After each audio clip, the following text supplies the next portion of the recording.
Makanya kata para ulama tiga mazhab, dulu memang boleh tidak membaca Al-Fatihah, mana-mana surat silakan. Tapi itu mansukh, dihapuskan hukumnya, datang hukum baru. Mana dia? Baca Al-Fatihah. Ayat yang mengatakan terserah baca Quran di mana itu mutlak. Datang ayat berikutnya muqayyad bahwa ayatnya terbatas. Mana ayatnya? Al-Fatihah, bukan yang mana-mana ayat. Sehingga dulu memang berlaku mana saja ayat silakan dibaca. Tapi belakangan karena datang ada beberapa hadis yang baru menjelaskan mesti yang dibaca itu Al-Fatihah. Begitu cara ulama tiga mazhab memahami. Kok bisa kita mesti membaca Al-Fatihah? Mazhab Imam Abu Hanifah mengatakan tak mesti baca Fatihah, yang penting baca Al-Quran. Bismillahirrahmanirrahim. Malam ini redaksi hadisnya masih mirip dengan hadis yang sebelumnya. Maka kata Imam Ibnu Hajar, wa mithlahu fi hadis Rifa'ah bin Rafi' an inda Ahmad wa Ibn Hibban hatta tatma'inna qa'imah, wa lin-Nasa'i wa Abi Dawud min hadis Rifa'ah bin Rafi' innaha la tatimmu salatu ahadikum hatta yusbigha al-wudu'a kama amarahu Allah ta'ala thumma yukabbir Allah wa yahmadahu wa yuthni alayhi wa fiha wa in kana ma'aka Qur'an faqra wa illa fahmadillaha wa kabbirhu wa hallilhu.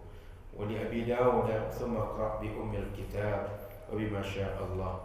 Wa li Ibn Hibban thumma qra' bi ummil Qur'an thumma qra' bima syi'ta. Di dalam hadis yang mirip dengan hadis yang kita baca sebelumnya, riwayatnya adalah Rifa'ah bin Rafi'. Terdapat dalam kitab Musnad Imam Ahmad dan Sunan Imam Ibn Hibban. Redaksinya hatta tatma'inna qa'imah. Kalau engkau i'tidal setelah kembali dari rukuk, maka berdirilah dengan mutma'in, dengan tuma'ninah. Berdirilah dengan lurus, tenang, tidak lagi ada gerakan sebelumnya, sehingga belum selesai gerakan sebelumnya tidak ada tenangnya, sudah bergerak untuk gerakan berikutnya. Semestinya kembali dari rukuk kan ada gerakan badan, berdiri tenang dulu, baru setelah itu sujud, sehingga ada jeda di antara dua gerakan. Dalam redaksi Imam Nasa'i dan Imam Abu Dawud dari hadis Rifa'ah bin Rafi' juga, innaha la tatimmu salatu ahadikum hatta yusbigha al-wudu' kama amara Allah Ta'ala. Tidak sempurna salat siapapun di antara kalian sampai dia ketika berwudu itu menyempurnakan wudu. Menyempurnakan wudu sebagaimana Allah perintahkan untuk dia. Maknanya dianjurkan kita sebelum sholat, jika berwudu kerjakanlah rukun wudu, lebih dari itu kerjakan sunnah dalam wudu, kerjakan adab dalam berwudu, tak sekedar rukun saja.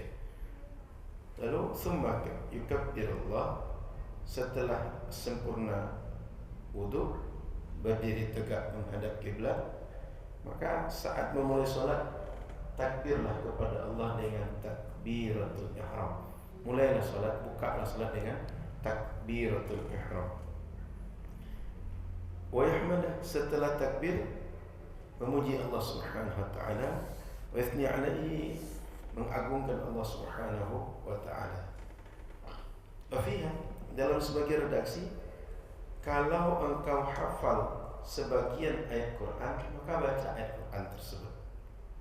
Kalau tak bisa, fahmadillah akabbirhu wa hallilhu. Tak bisa membaca ayat Quran, maka takbirlah kepada Allah, bertahmidlah kepada Allah, dan bertahlillah kepada Allah. Dalam sebagian redaksi, setelah takbir maka bacalah ummul kitab dan ayat Quran yang lain. Dalam redaksi Imam Ibn Hibban, summa qra' bi ummil Quran, bacalah ummul Quran. Summa qra' bima syi'ta, setelah itu bacalah ayat Quran yang lain. Artinya ada 3 redaksi setelah kita takbiratul ihram itu, baca ma tayassara ma'aka minal Qur'an. Baca ayat Quran yang mana saja bisa dibaca. Yang kedua, baca ummul kitab. Yang ketiga, ummul Quran. Maka Bapak Ibu yang dirahmati Allah Subhanahu wa taala, dari hadis ini ada beberapa informasi penting yang perlu kita ketahui nanti. Poin pertama, hadis yang letakkan hatta tatma'inna qa'ima ini menunjukkan wajib kita tumanina ketika pertama i'tidal. Yang kedua, semua gerakan-gerakan salat yang lain seperti kita rukuk, sujud, berdiri, duduk di antara 2 sujud, duduk tahiyat, duduk tasyahud, itu semuanya mesti ada tumanina. Tidak boleh buru-buru, asal berdiri, asal rukuk, asal duduk, tidak boleh. Mesti tumanina. Itu poin pertama dari hadis Nabi. Karena kata Nabi, hatta tatma'inna qa'imah. Ketika kembali dari rukuk, engkau beriktidal, iktidallah dengan berdiri lurus, berdiri tegak. Poin kedua dari hadis tadi, hatta yusbighal wudu kama amara Allah Ta'ala, ini menunjukkan bahwa dalam Quran ada perintah yang mesti kita lakukan, kita kerjakan dalam berwudu, dan ada yang tak disebutkan. Maka yang perintah tadi, yang rukun-rukun tadi, itu kerjakan. Di luar yang disebutkan oleh perintah tadi tak ada dalam Quran, tapi dijelaskan oleh hadis Nabi, kerjakanlah. Sehingga wudhu yang diperintahkan Quran menjadi sempurna dengan sunnah, dengan adab yang diajarkan oleh Nabi Sallallahu Alaihi Wasallam. Karena kalau kita berpatokan dengan ayat Quran, itu sekedar yang fardu saja yang ada. Idza kuntum ila shalah faghsilu wujuhakum. Kalau mau salat, basuh muka. Wa aydiyakum ila al-marafiq. Basuh tangan. Wamsahu bi ru'usikum. Sudah itu, usap kepala. Sudah itu, wa arjulakum ila al-ka'bayn. Basuh kaki. 4 yang disebutkan dalam Quran. Jika kita batasi yang 4 tadi, tak ada di situ kumur-kumur, tak ada membasuh tangan sebelum kita memulai wudu, tak ada di situ mengusap telinga, dan berbagai sunnah yang lain. Maka hadis ini mengajarkan yang kedua kepada kita, ketika berwudu kerjakanlah rukun wudu sekaligus kerjakan sunnah dan adab dalam berwudu. Poin ketiga, salat itu dimulai dengan takbiratul ihram. Maka bila kita salat, pembuka salat takbir. Cara takbir yang benar adalah tegak berdiri lurus menghadap kiblat saat kita takbir. Maka tak boleh takbir itu sambil berjalan. Tak boleh takbir itu kita tak menghadap kiblat lalu takbir, tak boleh. Mesti kita sudah berdiri tegak menghadap kiblat, takbir, baru sah takbir kita. Sehingga kalau ada orang buru-buru, dia bisa takut ketinggalan imam sebab dia masbuk, pastikan segera berada di saf dalam keadaan berdiri lurus menghadap kiblat, baru takbir. Tak boleh sambil jalan takbir, tak boleh. Harus berdiri lurus menghadap kiblat, baru sah takbiratul ihram kita. Kemudian Bapak Ibu dirahmati Allah Subhanahu wa taala, kalau ada orang yang masbuk saat sholat yang fardu itu dia lakukan takbiratul ihram. Adapun takbir intiqal, dia berpindah gerakan dari berdiri kepada rukuk atau dari berdiri kepada sujud dan lain-lain, itu takbir itu takbir sunnah. Takbiratul ihram fardu, rukun, harus dilakukan. Tapi kalau takbir sunnah itu boleh tak dilakukan. Maka kalau kita ingin ikut imam Allahu Akbar, baru kita takbir, imam sudah pindah gerakan, boleh kita ikut gerakan, tidak kita baca takbir yang kedua itu boleh. Tapi yang pertama tak boleh tidak, karena takbiratul ihram rukun. Adapun takbir perpindahan gerakan, kita mau rukuk, kita mau sujud, kan baca Allahu Akbar setiap perpindahan gerakan itu, tak kita baca, itu sunnah. Kita meninggalkan sunnah, sah salat kita. Poin yang keempat, fa in kana ma'aka Qur'an faqra Wa illa fahmadillah. Kalau kamu hafal Quran, kalau kamu bisa membaca Al-Quran di dalam sholat kamu, maka wajib untuk membaca Quran. Ini belum dibatasi, pokoknya Quran dulu. Kalau kita nanti mazhab Syafi'i mesti surat Al-Fatihah. Kalau hadis ini redaksi pertama, pokoknya ayat Quran dibaca. Maka mazhab Abu Hanifah, Hanafiyah itu mengatakan dalam sholat tidak rukun membaca Al-Fatihah. Maka boleh membaca ayat Quran selain Al-Fatihah. Tapi mazhab yang tiga mengatakan mesti yang dibaca itu Al-Fatihah. Paham ya? Mazhab Abu Hanifah berdasarkan tadi ma'aka minal Quran. Apa saja ayat Quran yang hafal boleh dibaca. Kalau mazhab yang tiga, enggak, mesti dengan Al-Fatihah. Maka tidak ada redaksi bi ummil kitab, bi ummil Quran. Saya ulang. Setelah kita baca Fatihah, yang mesti kita lakukan dalam sholat yang fardu berikutnya adalah baca ayat Quran menurut mazhab Imam Abu Hanifah. Dalam mazhab Syafi'i, ayat Quran tadi mesti kita baca adalah Al-Fatihah. Itu perbedaan kita dengan mazhab Imam Abu Hanifah. Kemudian Bapak Ibu yang dirahmati Allah Subhanahu wa taala, kalau tidak bisa kata hadis tadi, wa illa fahmadillah wa kabbirhu wa hallilhu. Kalau tak bisa baca Quran, mungkin dia baru masuk Islam, atau mungkin dia orang baru sampai dakwah kepada dia, sebab orang primitif, atau baru berjumpa guru mengaji karena selama ini tak dapat ajaran Islam, atau selama ini dia jauh dari informasi dan dakwah sehingga tak tahu bagaimana sholat, bagaimana Islam. Orang seperti ini ketika tak bisa baca Al-Quran, boleh baca zikir-zikir. Apa zikirnya? Tahmid kepada Allah, tasbih kepada Allah, tahlil kepada Allah, takbir kepada Allah. Hingga baca subhanallah, alhamdulillah, la ilaha illallah, Allahu akbar, boleh. Atau dia baca subhanallah, subhanallah baca terus selama dia baca. Berapa lama orang baca Al-Fatihah? Jadi kalau ada orang tak bisa baca Al-Fatihah sebab dia bermasuk Islam atau berbagai sebab yang lain, sehingga tak mungkin kan dia belajar baca Al-Fatihah baru dia sholat. Tapi kalau waktu lapang dia bisa belajar Al-Fatihah, belajar Al-Fatihah. Ketika sholat baca Al-Fatihah. Tapi kalau misalnya waktu singkat, kalau tak juga setelah sholat habis waktu, baca tasbih, baca zikir yang dimengerti, yang bisa dilakukan di dalam sholat. Jangan sampai gara-gara tak bisa baca Al-Fatihah tak jadi sholat. Boleh, tapi baca selain Al-Fatihah. Dalilnya ini.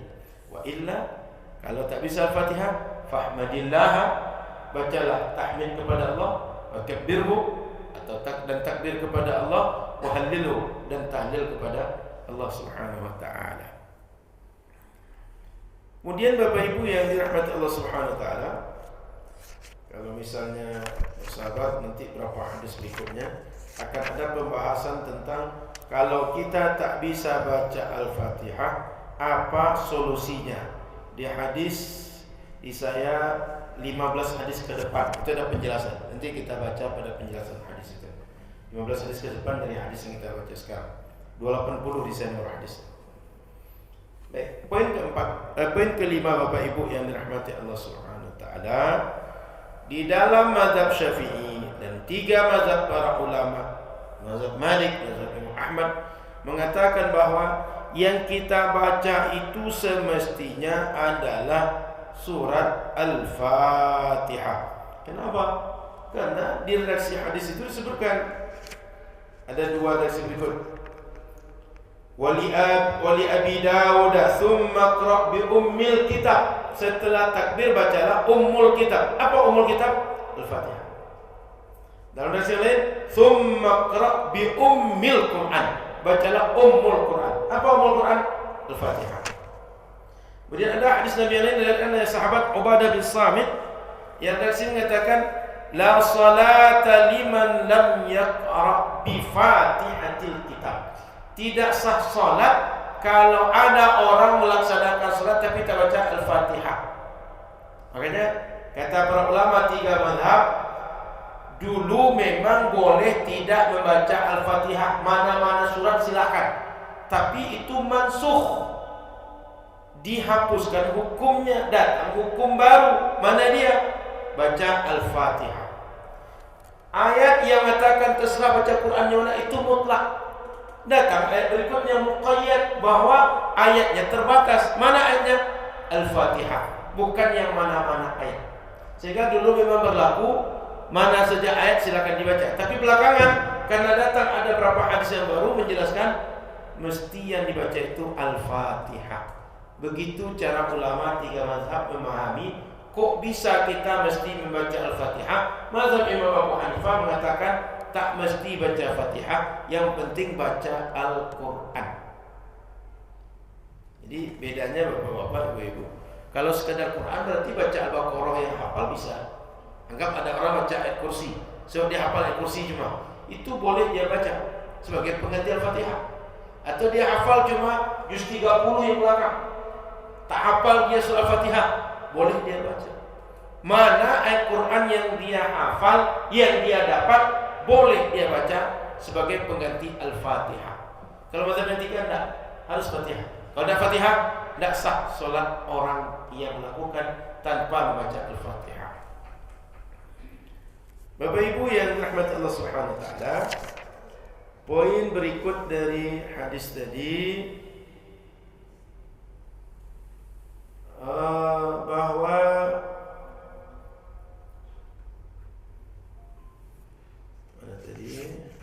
bahwa hadis mengajarkan kepada kita banyak redaksi, dan redaksi hadis yang banyak tadi itulah di antara sebab perbedaan pemahaman ulama.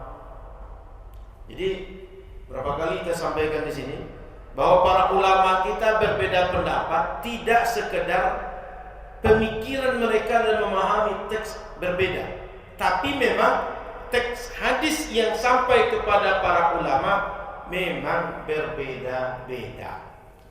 Karena memang ada hadis berikan dengan makna yang dia dapat dari Nabi, ada memang dengan redaksi yang dia dapat dari Nabi, dan semua itu jalurnya sahih, sehingga tak bisa untuk memastikan yang mana satu yang harus dibuat, yang mana boleh dikesampingkan, dan jalur sahih semua.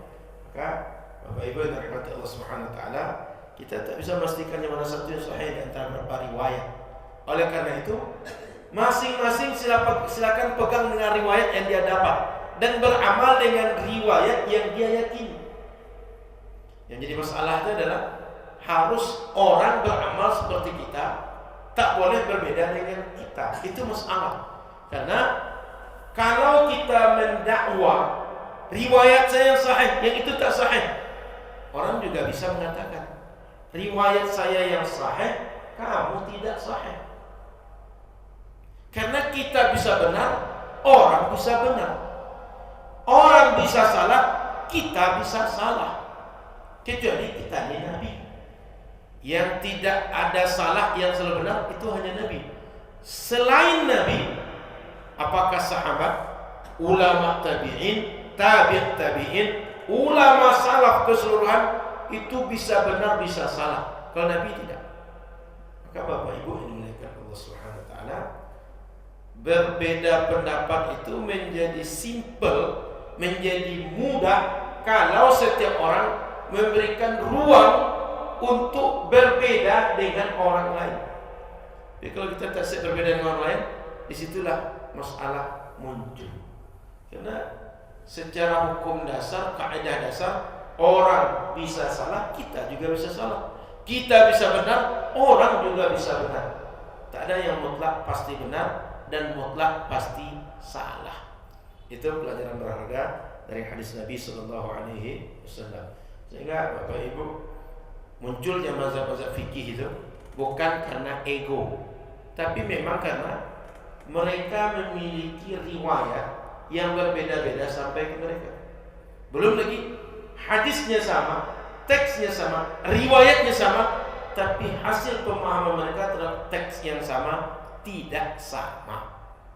Dan itu karunia yang Allah bukakan pada setiap orang. Sudah rezeki yang Allah berikan pada setiap orang. Sehingga tak bisa kita menafikan setiap berbeda tak sesuai dengan sunnah. Yang sama kita pasti sesuai dengan sunnah. Jika begitu membawa standar, orang bisa membawa standar sama dengan standar kita. Yang benar dia, yang salah kita. Wallahu a'lam. Itu hadis pertama malam ini. Silakan ada pertanyaan, kita diskusi.